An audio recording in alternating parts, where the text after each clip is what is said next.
All right, good Tuesday morning to you. I'm meteorologist Josh Down, and we're checking out the current temperature outside here in Sarasota. Beautiful 65 degrees, clear skies, dew point sitting at 63, humidity at 93%. Now, there's areas of patchy fog being reported in Charlotte County, also around Tampa, and there's a dense fog advisory to our north up around Ocala. If you're heading up in that direction, up 75 going northbound, you may run into some thicker fog. No fog being reported here, at least at the Sarasota-Bradenton International Airport, but down in Charlotte County, some areas of patchy fog, so just look out for that on the roadways. So, for today, once again, you know the story, above average. Our average is 72. We're going to top out in the low 80s. Yesterday, we hit a high of 86, which is well above the average. That was a record. And the day before that was 85. I think it's going to be a little bit cooler today because we're going to have a return flow around an area of high pressure.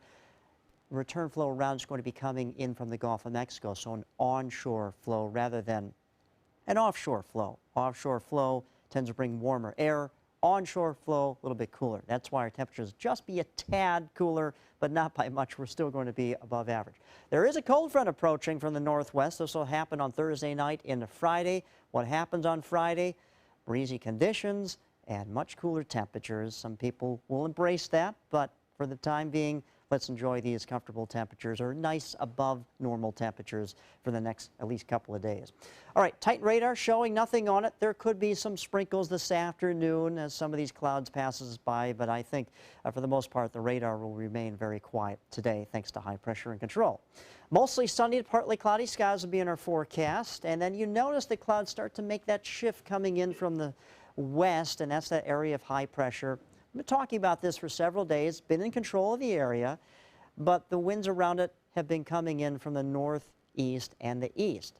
As it sinks southward, those winds are going to whip around coming in from the west, and that's what's going to keep us a little bit cooler than what we've been experiencing over the last several days. But it's all relative, right?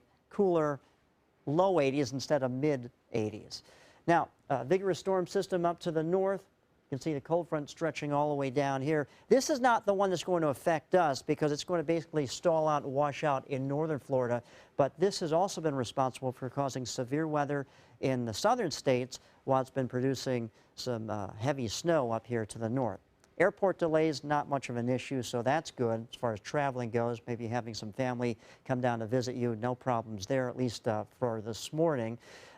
See a demarcation line between the cold front and where the warm air is. 33 in St. Louis, what's 56 in Atlanta. It's a very chilly -3 up here in Minot, North Dakota. Well, let's bring it back home where it's a little bit warmer than that. If you're taking the boat out today, expect a high tide at 12:59 this afternoon. Low tide will be at 5 p.m. Sunset at 5:45. A little bit more in depth about the boating forecast. Easterly, southeasterly wind at 5 knots. Seas at 1 to 2 feet with smooth conditions in the bays. Patchy fog this morning will mix out by later this morning and this afternoon. High topping out in the low 80s.